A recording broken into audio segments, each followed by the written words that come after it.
नमस्कार, NMF news पर आप सभी का बहुत स्वागत। मैं हूं आपके साथ अभिषेक पुंडी। तालिबान सरकार के विदेश मंत्री आमिर मुतक्की फिलहाल भारतीय दौरे पर हैं। 9 तारीख को भारत आए, 16 तारीख तक का उनका दौरा है। सबसे पहले वो यहां पहुंचे, तस्वीरें सामने आई। उसके बाद विदेश मंत्री एस जयशंकर से मुलाकात हुई, एनएसए अजीत डोभाल से मुलाकात हुई और उसके बाद अब वो पहुंचे हैं दारुल उलूम देवबंद में, जहां योगी सरकार अपना एटीएस का सेंटर बना रही है। उस दारुल उलूम देवबंद में मुतक्की पहुंचे हैं। काफी देर तक वहां वो रहे। हजारों लोगों ने वहां उनका अभिवादन किया, उनका स्वागत किया और अभिवादन किया, जिसके बाद मुतक्की ने भी सभी लोगों का हृदय से आभार जताया कि आप लोग सब यहां पर पहुंचे, बड़ा अच्छा लगा। वहां उन्होंने लंच भी किया और पत्रकारों से भी बातचीत की। तो आज बात करेंगे कि आखिर देवबंद का और दारुल उलूम देवबंद और अफगानिस्तान का क्या रिश्ता है, क्या रिश्ता नहीं है।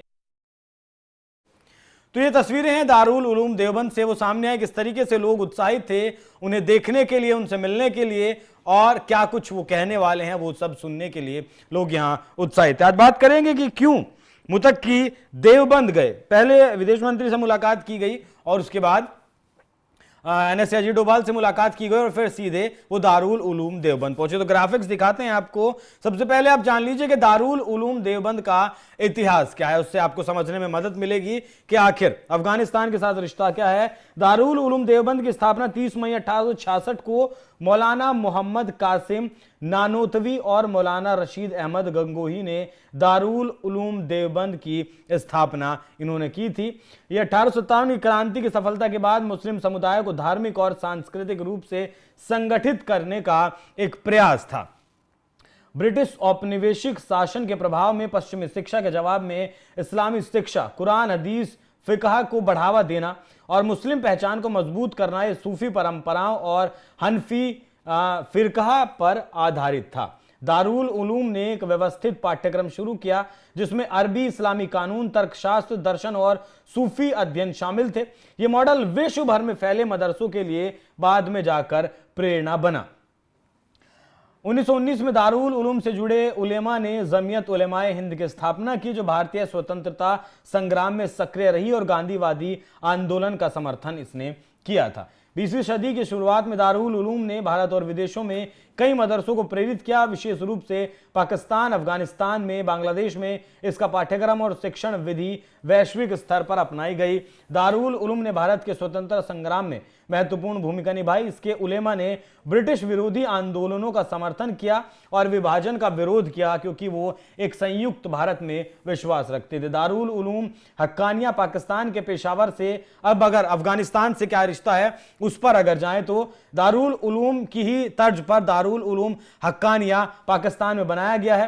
पेशावर से लगभग 55 किलोमीटर दूर आकोरा खटक में यह स्थित है।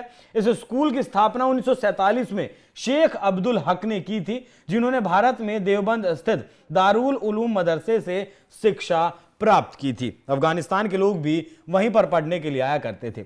भारत के विभाजन के बाद देवबंदी आंदोलन के अनुयायी पूरे दक्षिण एशिया में फैल गए और उन्होंने मदरसे स्थापित किए जिनमें इस्लाम का कठोर संस्करण पढ़ाया जाता है, खासकर पाकिस्तान और अफगानिस्तान की सीमा पर, जहां अब्दुल हक ने दारुल उलूम हक्कानिया की स्थापना की थी। भारत में वैसा कट्टरपंथी पाठ्यक्रम नहीं पढ़ाया जाता। यह स्कूल जल्द ही प्रसिद्ध धार्मिक शैक्षणिक संस्थाओं में से एक बन गया और देवबंद विचारधारा का एक अहम शैक्षणिक केंद्र भी ये बन गया। तो जो भारत से 1947 में दारुल उलूम हक्कानिया पाकिस्तान में बनाया गया, उनके मौत के बाद फिर उनके बेटे समी अल हक ने 1988 में मदरसे की कमान संभाली और इनकी भी मृत्यु 2018 में हो चुकी है। अब इनके बेटे इसकी दारुल उलूम हक्कानिया की कमान संभाल रहे हैं। तो जो देवबंदी विचारधारा है, उस देवबंदी विचारधारा को मानने वाले पाकिस्तान में भी लोग हैं और अफगानिस्तान में भी। जो तालिबान का शासन, फिलहाल तालिबान जो सत्ता में अफगानिस्तान की है, वो देवबंदी विचारधारा को मानने वाला है। और ये जो देवबंदी विचारधारा है वो भारत के देवबंद से ही उसका उद्गम हुआ था। भारत के देवबंद से ही वो शुरू हुई थी। 1866 में अंग्रेजों के खिलाफ इसे जिहाद करने के लिए दारुल उलूम देवबंद को शुरू किया गया था। मतलब अंग्रेजों भारत छोड़ो का जो आंदोलन था गांधी जी का, मतलब वो नाम अलग अलग हो सकते हैं, लेकिन असल में ये शुरू इसलिए किया गया था जिससे कि इस देश की मिट्टी से अंग्रेजों को खदेड़ा जा सके। बाद में 1919 में जैसे जिक्र किया, जमीयत उलेमा हिंद ने भी आज़ादी का जो बेला चली थी उसमें भरपूर कंधे से कंधा मिलाकर सहयोग किया था और उसमें उन्होंने साथ दिया था। बाकी अगर बात करें जमीयत उलेमा हिंद की, तो अक्सर ये जमीयत उलेमा हिंद अफगानिस्तान की कहें तो तरफदारी करती हुई दिखाई दी है। तालिबान की धार्मिक विचारधारा देवबंदी इस्लाम से गहराई से जुड़ी हुई है। तालिबान के संस्थापक मुल्ला उमर और कई वरिष्ठ नेता पाकिस्तान के देवबंद मदरसे हक्कानिया से पढ़े थे, जो मूल देवबंद मॉडल पर ही बने थे। हक्कानिया के संस्थापक मौलाना अब्दुल हक ने खुद देवबंद से शिक्षा प्राप्त की थी। उनके बेटे सामी अल हक को तालिबान का पिता भी कहा जाता है। तो देखिए, जिन्होंने यहां से भारत से शिक्षा प्राप्त की दारुल उलूम देवबंद से, उन्होंने फिर एक दारुल उलूम हक्कानिया पाकिस्तान में मदरसा खोला। उनके जो बेटे थे सामी अल हक, उन्होंने उन्हें तालिबान का जनक, तालिबान का पिता कहा जाता है। मतलब उन्होंने ही तालिबान का गठन किया था, बनाया था। देवबंदी तालिबान की धार्मिक विचारधारा की 1980 के दशक में सोवियत अफगान युद्ध के दौरान पाकिस्तान के जनरल जियाउल हक ने भी देवबंदी मदरसों को बढ़ावा देने का काम किया था, जहां अफगान शरणार्थी बच्चे पढ़ते थे। ये मदरसे तालिबान के जन्म के आधार पर बने थे। तालिबान की व्याख्या मूल भारतीय देवबंद से अलग है, जो अधिक शांतिपूर्ण और गांधीवादी स्वतंत्रता आंदोलन से जुड़ी रही है। देवबंद ने तालिबान का समर्थन किया है, जैसे 2001 में बामियान बुद्ध प्रतिमाओं के विध्वंस को यहां सही ठहराया गया था, लेकिन यहां मतलब अक्सर दूरी बनाई रहती है। कहते हैं तालिबान ब्रिटिश विरोधी जिहाद की परंपरा का हिस्सा है। ब्रिटिश विरोधी जिहाद मतलब ब्रिटिशर्स को यहां से खदेड़ने के लिए दारुल उलूम देवबंद की स्थापना की गई थी, ना कि सीधे उनके छात्र। मौलाना अरशद मदनी ने कहा कि तालिबान को सभी का साथ, सभी का विकास जैसी नीतियों पर चलना चाहिए। बाकी मौजूदा वक्त में 11 अक्टूबर 2025 को अफगानिस्तान के विदेश मंत्री आमिर खान मुत्तकी ने दारुल उलूम देवबंद का दौरा किया था। उनका उद्देश्य था कि दोनों देशों के संबंधों को और ज्यादा मजबूत किया जाए। थोड़ा सा इनको लेकर विवाद भी यहां भारत में हुआ, जैसे अफगानी एम्बेसी में जब प्रेस वार्ता बुलाई गई इनके द्वारा, तो वहां महिला पत्रकारों के आने पर रोक लगा दी गई थी।